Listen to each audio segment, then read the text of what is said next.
साध संगत जी, प्यार से कहना धन निरंकार जी, धन निरंकार जी। साध संगत जी, दास आप जी सभी संत महात्माओं के चरणों के धूल के समान है। दास एक छोटी सी विचार आप जी सभी संत महात्माओं के चरणों में लेकर आया है। आशा है आप जी सभी संत महात्मा इस विचार को लास्ट तक जरूर सुनेंगे। साध संगत जी, दास एक दिन सत्संग में जा रहा था, तो जैसे ही कुछ दूर आगे गए तो एक व्यक्ति साध संगत जी दास को मिला और पूछने लगा कि कहाँ जा रहे हो भाई। तो साध संगत जी दास से सीनियर था वो, तो बोले सत्संग में जा रहे हैं। बोले सत्संग में जा रहे हैं अभी? बोले हाँ सत्संग में जा रहे हैं। साध संगत जी वो ठाके मारकर हंसने लगे। बोले पागल हो? बोले क्या हुआ? बोले सत्संग करने का ये उम्र है। बोले फिर? बोले अभी सत्संग करने का उम्र नहीं है। सत्संग कब होता है पता है? बोले कब होता है? बोले सत्संग 50 के पार जब कर जाओगे, जब बुढ़ापा की स्थिति आ जाएगी, तब जाकर सत्संग होता है। अभी तो कमाने की उम्र है यार, अभी तुम सत्संग में जा रहे हो। सत्संग जी दास को मनी मन हंसी आने लगी। बोले 50 के पार होंगे तब जाकर सत्संग करेंगे? बोले हाँ अभी कमाने की उम्र है, कमाओ, कल बाल बच्चे हो जाएंगे, सब हो जाएंगे, उसको पढ़ाना लिखाना सब कुछ पड़ेगा। अभी से सत्संग भजन करोगे तो कमा नहीं पाओगे। सत्संग जी दास उसको ना कुछ बोलते हुए मन ही मन सोचते गया कि कैसी कैसी इंसान की सोच है कि लोग सही काम करने से भी रोकते हैं। सत्संग जी आज लोगों की मनसा इतना घिर चुका है कि वो इस मोह माया के पीछे इतना लग चुके हैं, इस संसारिक भौतिक चीज के पीछे इतना लग चुके हैं कि वो इस मानव तन के कर कर्तव्य को भी भूल गए। सत्संग जी इस मानव तन का पहला कर कर्तव्य है इस परमात्मा की प्राप्ति। आज यूथ फैक्टर के लिए मैं कहना चाहूँगा सत्संग जी, क्योंकि यूथ फैक्टर जो होते हैं वो साइंस के आधार पर ज़्यादा चलते हैं, तो उसको मैं आज एक छोटी सी पहल देना चाहूँगा। क्योंकि इस शरीर का कोई गारंटी नहीं है, इसका क्या गारंटी कि कब ख़त्म हो जाए। यह तो एक वस्त्र के समान है। सत्संग जी लोग कहते हैं कि 40-50 के एवज में चले जाएंगे तब सत्संग भजन करेंगे। कल को किसी ने देखा है कि कल क्या होने वाला है? कोई नहीं देखा है सत्संग जी। कल को किसी ने देखा, किसी ने नहीं जाना है, तो फिर 50 की ख्वाब क्या देख रही है? सत्संग जी जब तक के लिए सांस मिली, यह श्वास एक एक श्वास हमें प्रभु भक्ति करने के लिए मिली है, परमात्मा को जानने के लिए मिली है। आखिर हम इस बात पर विचार कब करेंगे, कब अमल करेंगे? सत्संग जी इस भौतिक माया में उलझकर इस परम सत्ता को भूल जाना, सत्संग जी साक्षात जो है वो नरक को प्राप्त करना होता है। परमात्मा की कृपा से भौतिक सुख प्राप्त हुई है, ठीक है, लेकिन सत्संग जी जब इस भौतिक सुख को प्राप्त करने के बाद इस परमात्मा का ज्ञान हो जाता है, इस निर्गुण निराकार दातार का ज्ञान हो जाता है, जब इससे हम परिचित हो जाते हैं, तो उस भौतिक सुख में एक अलौकिक सुख सत्संग जी मिलता है, जिसको आत्म सुख कहते हैं। आत्मा का सुख, वो अलौकिक सुख प्रदान होता है जो इस परमात्मा की कृपा से संभव है। सत्संग जी तो ये कैसे मिलेगा, इस पर तो विचार करनी होगी।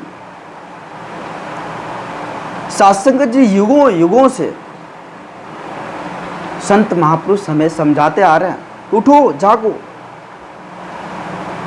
जो जागेगा वही पाएगा। सत्संग जी यहाँ तक कि बड़े बड़े सत्संग जी महारथी जो थे, यहाँ तक कि सत्संग जी प्रभु राम, उसको देख लीजिए, उसको भी गुरु का संग करना पड़ा था। माता सबरी, उसको भी गुरु का संग करना पड़ा था। बिना गुरु का सत्संग जिस परमात्मा का दीदार हो ही नहीं सकता। कहते हैं ना सत्संग जी, गुरु बिन भव निधि तरी न कोई। गुरु के बिना संभव ही नहीं है सत्संग जी, इस परमात्मा को हम देख सकते हैं।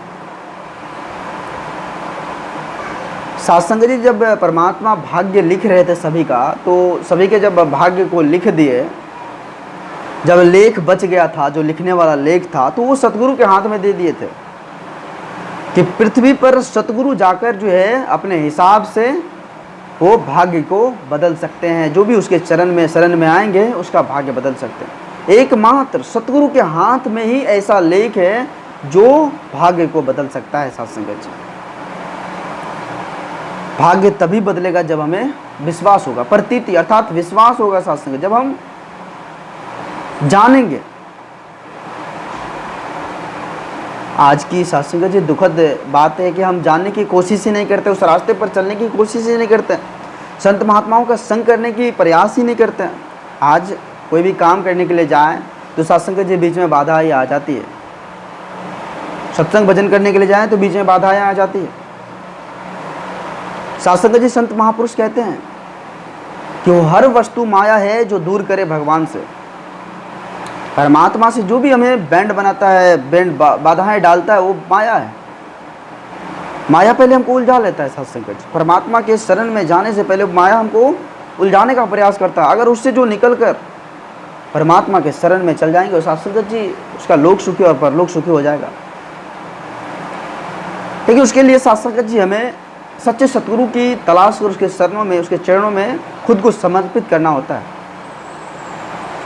जब तक सत्संग जी तन मन धन को प्रभु परमात्मा का नहीं मानेंगे, तब तक सत्संग जी संभव ही नहीं है कि हम परमात्मा को जान सकते हैं।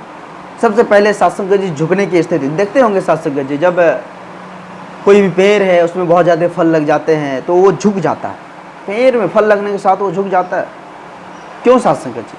क्योंकि उसको गुमान नहीं होता, अहंकार नहीं होता कि मैं फल से भरपूर हूँ, फल से भरा पड़ा हूँ।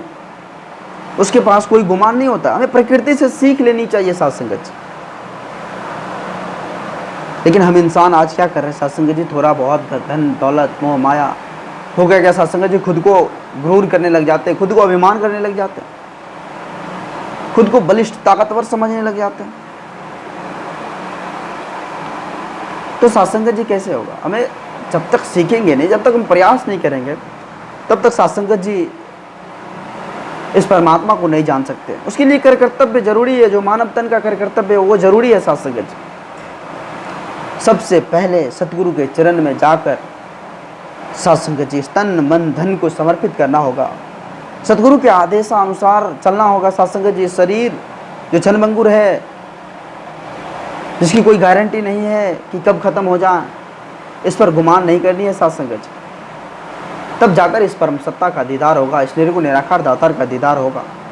तब जाकर सत्संग जी हमारे जीवन में एक आनंद आएगी, एक अलग अलौकिक शक्ति जो सत्संग जी एक शाश्वत सुख देता है वो प्रदान होगा। लेकिन हम समझने की कोशिश नहीं करते। अभी भी वक्त है सत्संग जी, अभी भी समय है संभलने का। कल का कोई गारंटी नहीं, कल क्या होगा। जब जागो तभी सवेरा कहते हैं ना सत्संग जी। इसलिए हमें जागना होगा। जब तक जागेंगे नहीं तब तक सत्संग जी हम कुछ नहीं प्राप्त कर सकते, कुछ भी प्राप्त नहीं कर सकते सत्संग जी। ऐसे ही भटकाने वाले दुनिया में बहुत है, लेकिन उसकी बातों पर यकीन कर सत्संग जी हम भटकन में लग जाएं तो फिर इस 84 के चक्कर में हमें सत्संग जी जाना पड़ेगा। इस 84 के चक्कर से तभी बच सकते हैं जब हम इस निर्गुण निराकार दातार का, इस परम सत्ता का दीदार कर इसकी शरणों में, इसके चरणों में इस तन मन धन को समर्पित कर सत्संग जी इस जीवन की गाड़ी को आगे बढ़ाएंगे। फिर जाकर सत्संग जी वे शांति, वे नम्रता हमारे अंदर आ जाएगी, वो प्रेम, वो विश्वास, एक दूसरे के बीच खुशियाँ, एक दूसरे के बीच प्रेम, एकत्र भाईचारे का सत्संग जी चारों तरफ नज़ारा ही नज़ारा दिखेगा।